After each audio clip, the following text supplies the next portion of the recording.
Chapter 32. Tuesday evening. But then, like you said, you can't make that kind of a deal. Jude nodded, but he glanced about in the growing gloom as the sun sank around them, as if his mind spun with options. Maybe the cops will make you a deal though. Fred and Frank, huh? But he clammed up and shrugged his shoulders, an insolent look shifting across his features. Not liking Jude's assessing gaze, Doreen could only hope Richard had contacted Mac. As she studied Jude, she said, "Did you have to kill your girlfriend?" "She was breaking up with me," he said absent-mindedly. "At the time, I wasn't thinking of my father. But once it worked so well with her and my father being old, I knew it would work well with him." "So you killed her, then realized you wouldn't get her money, so you came home to make sure you got something. But instead of being happy with half of it, you had to change the will so you got all of it." "What can I say?" he said. "I got greedy." "You're no happier," she said quietly. "In fact, I can't see that you're happy at all. You've got nobody who cares about you, nobody who wants to be with you. You don't seem to have any friends." "That's a problem," he said. "When you don't have money, you collect friends who do have money, so you hopefully don't have to pay for everything, and so you can get something from them. But when you do have money, you know that's what other people are like, so you stay away from people because all they're after is your money." Wow. What a horrid way to look at money, friends, life, all the while living your life that way. Then Doreen laughed. "It's almost like karma got you. And you've got to watch it because when she comes around, she bites you in the butt." "What does this have to do with Frank or Fred anyway?" "Oh, I have a pretty good idea," she said, "but it'll take a little more to figure this out." He groaned. "What's this got to do with you? What's your price? How much to make you go away? Or to have you at least disappear long enough for me to sell up and move?" "You're talking to the wrong person," she said, as she watched Mac come around the side of her house. "Because really, when you kill people, you can't walk away free and clear." "I didn't kill anybody," he protested. "Paying 10 grand a head to get medication to induce a heart attack is killing," she said. "I'm sorry, you seem to be so disassociated from the reality of your actions. You called my contact, didn't you?" He glared at her in disbelief. "What a bleeding, nosy busybody you are." Doreen shrugged. "We had to confirm the price. I mean, everybody's got somebody they'd like to get rid of, for $10,000. It's just most people don't actually do it. They have more morals than to kill somebody for that paltry amount of money." "It's the only money I had and he was the cheapest I could find," he snapped. "Like you said, everybody has somebody they'd like to get rid of. And of course a fake will helped too, didn't it? That was my lawyer's idea, something to add to the pot. He didn't see why I should only get half. And this is, of course, your new lawyer." "Yeah, he knows my hitman too. The thing is, you either take the money I'm offering you, or I end up paying another 10 grand, he said with a wave of his hand. "With the money I've got, I can wipe out this town." "And you think nobody will notice?" Doreen said with a smile because, of course, Mac was now listening with 2 cops behind him. "I don't give a shit," he said. 10,000 to get rid of anybody you don't like, that's cheap." "Well, it's 30 if they don't have a heart condition," she said, "and you can bet I don't have a heart condition." "I'll pay 30 grand to get rid of you anytime," he sneered. "Too bad," she said, "because you can't do that now." "Oh yes, I can." He turned but still stared at her. "I wouldn't sleep at night if I were you. I'll just arrange one time to make sure you never wake up. You won't know when, so you will spend your life looking over your shoulder." "Maybe you should look over your shoulder now?" Mac asked, his arms across his chest, the 2 cops at his side.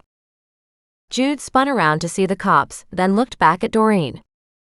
All 3 men watched Jude and Mac said, "By the way, you're under arrest."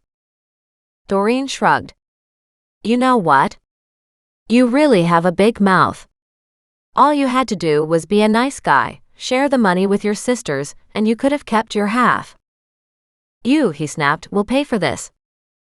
Maybe, she said with a sunny smile. But it won't be because of you. I get a phone call, he said. Yeah, you do, but I'm pretty sure the cops can take care of your $10,000 a deal killer too. He sneered. You have to catch him first. We already accomplished that, Max said. Our officers picked him up about 20 minutes ago. When he found out you gave him up, he was pretty livid. So you might want to watch what you drink when you're in jail, because he has better connections than you do. You lied. I didn't give him up. Then you have to protect me, Jude cried out. You don't know how many people that guy has killed. No, Max said, but we'll enjoy hearing about it. Jude turned to look at her. Remember? I said I want immunity. At that, Max's eyebrows shot up. She doesn't have the authority to give you immunity. I did tell him that, Doreen said with a smile at Mac. But he's talking about information on Frank and Fred. At that, all three of the men looked at her in astonishment. What? Mac asked.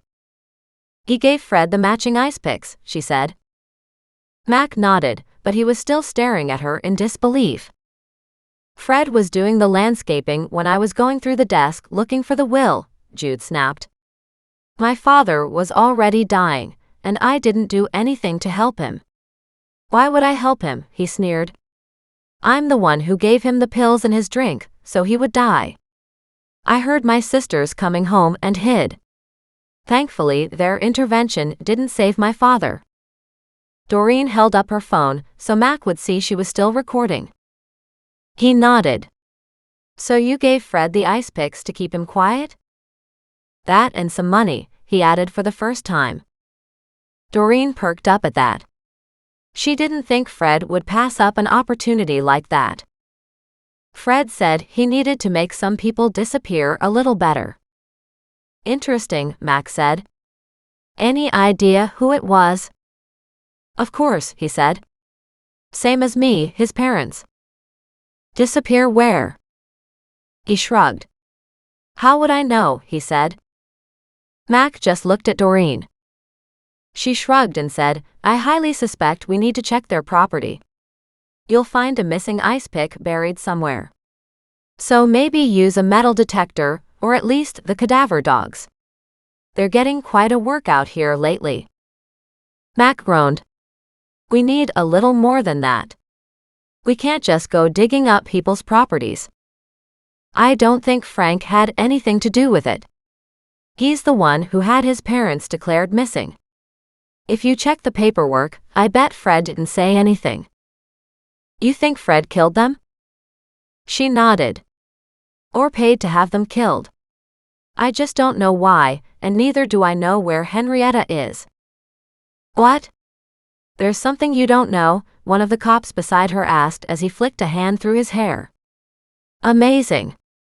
I guess if we give you another 10 minutes or maybe an hour, you'll figure this all out. She glared at him. You guys didn't even know Jude had 3 people killed, she said, or the fact that Fred might have killed his parents. Now, I don't know what happened to Henrietta. And that does concern me, but I'm pretty sure if you talk to both brothers now, you'll figure it out. At that moment, Jude bolted toward the creek. Doreen groaned. Seriously? The 2 cops ran after him, but they didn't get him. However, Muggs was already waiting for him. As soon as Jude got close, Muggs jumped him. Jude tried to avoid the dog, but Muggs grabbed him by the ankle and gave a hard shake. Doreen had to admit Muggs might not look like much of an attack dog, but he was solid and hefty. Jude went down, and Goliath jumped onto the back of his head with his claws. Jude screamed, trying to come up onto his hands and knees, but Thaddeus was crawling up and down his arms and shoulders, digging in his claws with every step. Thaddeus is here. Thaddeus is here. Finally Jude roared, I give up. I give up. Doreen looked at Mac and shrugged. You should be happy, she said with a smile. This suspect didn't attack me this time. He rolled his eyes at her. Maybe not, he said, but it's still a big mess. But a big Burns mess with a couple killers caught, she said. And 2 or 3 more murders we have to look into the Darbuncle family about. I get it, he said in a gentle voice. And now I get what this is all about. The sisters. All 3 of them. Somebody's got to look after the women because, way too often, they just get taken advantage of. He gave her a soft smile. And since you were taken advantage of, you're trying to help those who can't help themselves? To a certain extent. I think in Henrietta's case, it's already way too late. He gave a sober nod. I'm afraid you may be right,